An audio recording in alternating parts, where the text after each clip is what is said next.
Сәлеметсіңдер ме, құрметті оқушылар? Өзін-өзі тану пәні сабағына қош келдіңіздер. Сабағымыздың тақырыбы адам бол.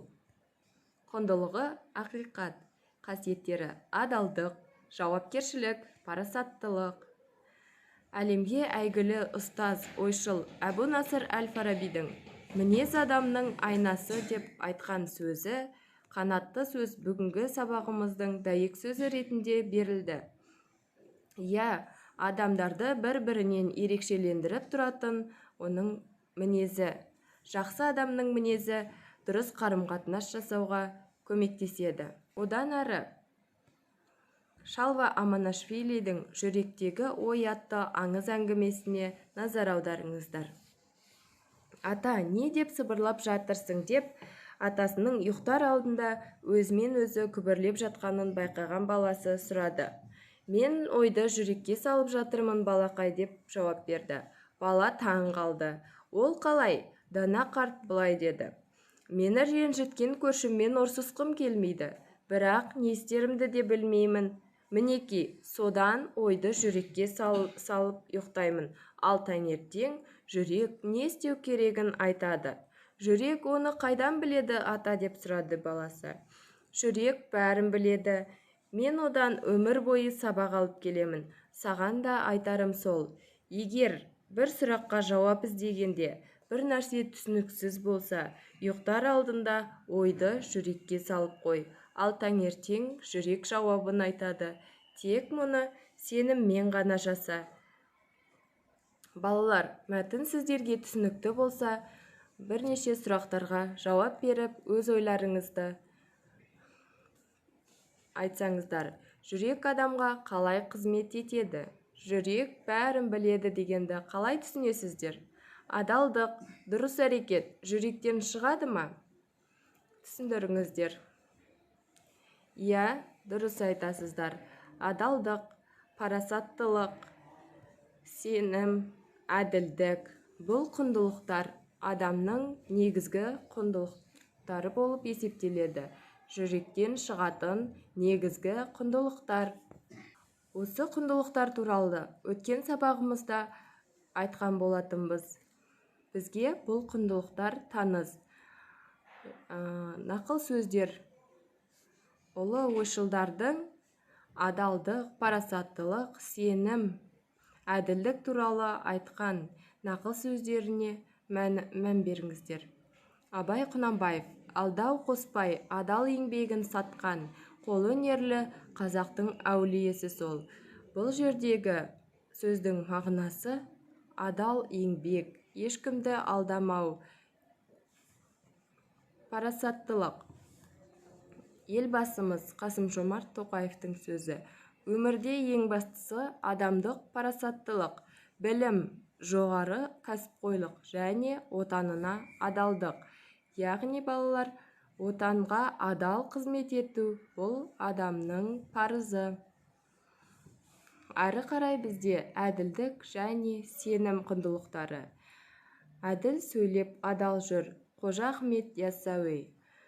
Ілияс Есенберлиннің сенім бұл бір ұлы күш, сенімге ие болу өмірді мәнді етеді деген нақыл сөздерін естеріңізге сақтап алыңыздар. Сіздерге мына бір суретті ұсынғым келіп тұр. Суретке қарап, суретте не байқап тұрғандарыңызды айтсаңыздар. Дұрыс айтасыздар. Суретте пара беру, жемқорлық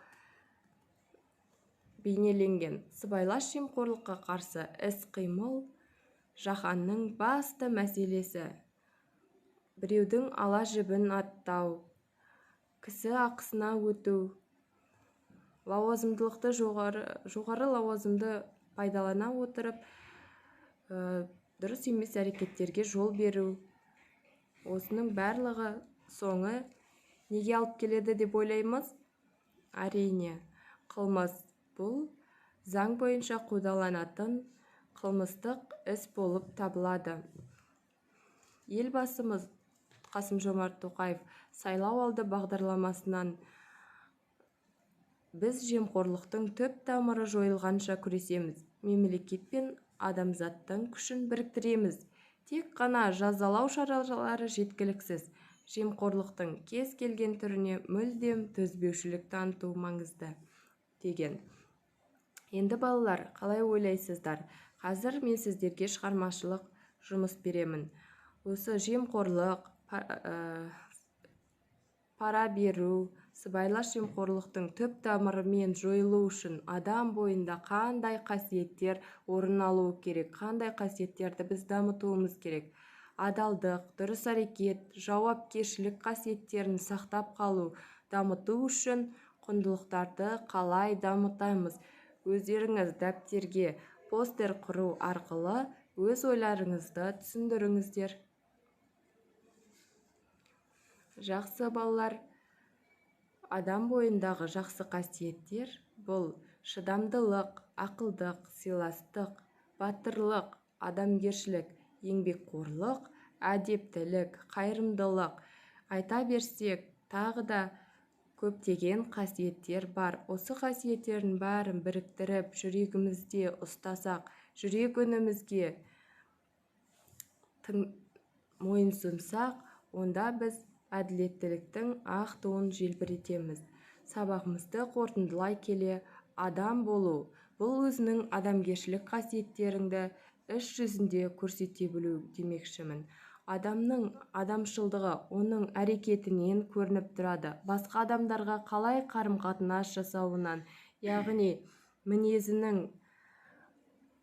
түзулігінен, басқа адамдарға мейірімді, қайырымды болу, қол ұшын созу, жәрдем беру бұл нағыз адамға тән қасиет.